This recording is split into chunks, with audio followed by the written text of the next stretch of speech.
Order! Order! You are an incorrigible delinquent at times. Behave yourself, man!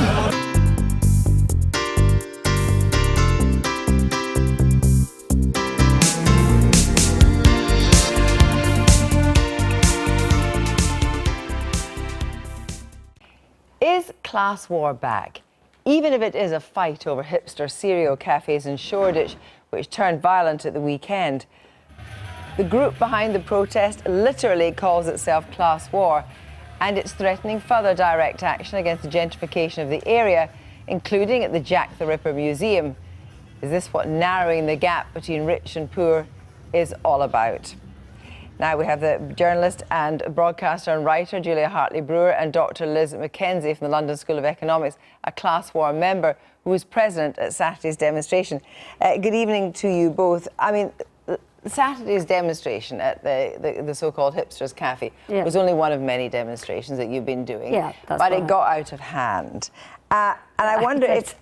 well, it did, I wonder if, and there was some trouble, and there was, people were definitely intimidated.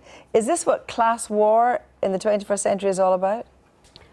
I suppose if you're thinking about class war as a concept, I think class war in the 21st century, up until now, and perhaps for the last 30 years, has been pretty quiet. And I think the people who've been winning class war are the elites and the 1%. I think they've been winning class war. I think what we've got now is we've got working class people who are getting angry and frustrated at that 1%. And perhaps their anger and frustration is coming out, in particular ways. Well, let's just look at the whole idea of this gentrification of the East End of London as being a particular focus for class war.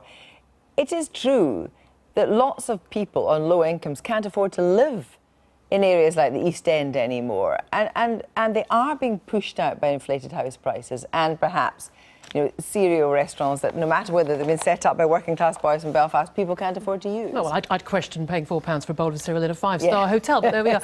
Look, the reality is, in that part of town, and it's one I know well, that's where I did my newspaper training, 50% of housing there is social housing. People are not being pushed out of, being priced out of social housing in that area. The idea that your protest in any way represented local people is a nonsense. You're representing anarchists. You weren't representing working class people or anybody in the East End of London. And the thing I find particularly bizarre is this idea of this is some class struggle. Utterly bizarre. You tweeted a couple of days ago, suffragettes, I want to read it so I get it correct, suffragettes were accused of terrorism, as was Mandela. Direct action from those most affected. If you are likening being angry about the price of a bowl of cereal in a trendy cafe in the East End of London with the struggle for black rights to vote in South Africa or women's right to vote in the suffragette movement, I'm embarrassed for you. Yeah, I mean, what I was trying to do with that tweet, Twitter's actually not the greatest forum to have... You wrote it. No, but what I was trying to do with that is I was being called sort of a terrorist and and sort of violent. You terrorised the people in that cafe. There were children in that cafe. Well, I didn't terrorise them. I didn't. I gather we were children in the cafe, so these things... But let me just go back to the point. What I was trying to do with that is sort of say that direct action... has been used by many different groups in order people to, without the vote.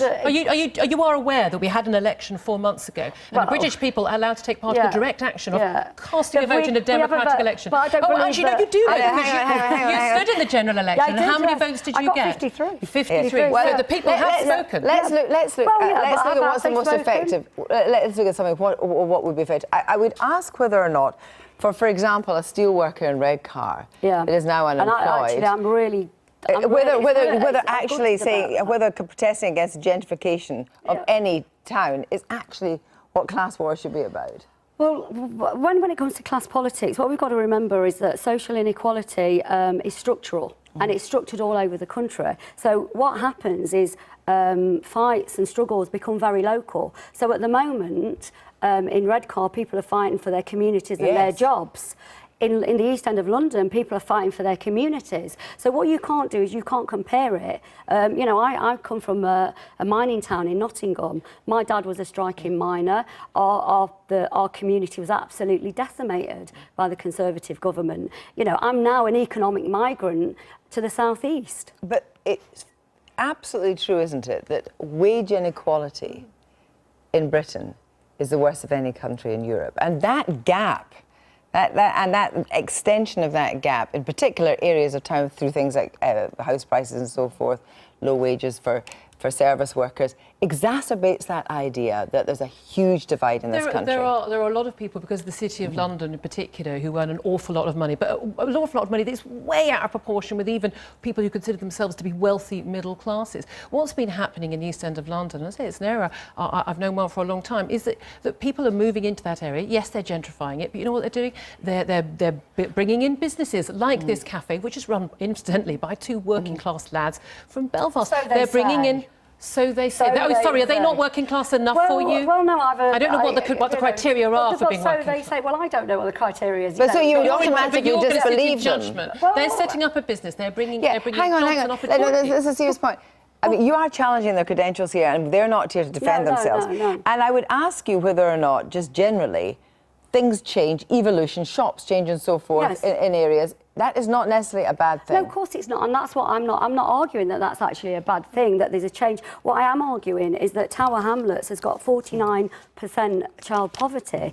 What I'm arguing is that the women who are in my research that I'm doing in Bethnal Green at the moment are terrified on a monthly basis that their rent is going to rise and they're going to be moved out. Social cleansing is happening in London. It's actually happening all over the country. And that's a legitimate fear. Yeah, social cleansing is a term that's bandied about working class people, poor people being moved out of wealthy areas. But when wealthy people move into poor areas, that's a bad thing. What is it? Do you like poor people and rich people living together, or don't you? Because you can't have it both ways. Well, why can't you? Of course you can have it both ways. Why can't you have it both ways? Why can't a neighbourhood Because it's good for people to mix the different economic groups in one part of town, but when it's in a different part of town, then it's a bad thing. Well, why is it? Why can we not have a mixed community? That's exactly what happens when gentrification happens. Well, it isn't, because it's the higher income group pushing out the lower. Thank you both very much indeed. And just time for tomorrow's front page on The Guardian there.